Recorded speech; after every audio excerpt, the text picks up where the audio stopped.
Sun தொலைக்காட்சியில் எதிர்நீச்சல் தொடர்கிறது அப்படின்ற ஒரு சீரியல் போய்கிட்டு இருக்கு. எதிர்நீச்சலுடைய வெற்றிக்கு அப்புறமா இது சீசன் 2 வந்து ஆரம்பிச்சது. ரசிகர்கள் மத்தியில் நல்ல ஒரு வரவேற்பு தான். ஆரம்பத்தில் நல்ல ஒரு நெகட்டிவ் விமர்சனம் தான் வந்துச்சு.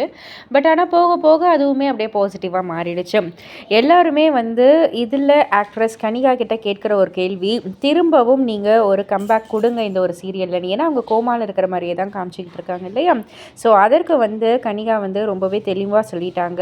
இப்போ வந்து ஒரு தமிழ் மூவியில் வந்து நடிச்சுக்கிட்டு இருக்காங்களாம். அண்ட் இனிமேட்டு எதிர்நீச்சல் சீரியலில் ஜாயின் பண்ணுறதா இல்லை அப்படின்ற மாதிரியும் அவங்க வந்து தெளிவாக அவங்களுடைய விளக்கத்தை வந்து சொல்லிட்டாங்க. ஸோ அதனால் வந்துட்டு நிறைய ரசிகர்கள் வந்து ஐயோ கண்டிப்பாக உங்களை ரொம்பவே மிஸ் பண்ணுவோம் அப்படின்றது தான் வந்து எல்லோரும் சொல்லிகிட்டு இருக்காங்க. ஏன்னா ஈஸ்வரி கதாபாத்திரமாகவே வாழ்ந்திருப்பாங்க கனிகா.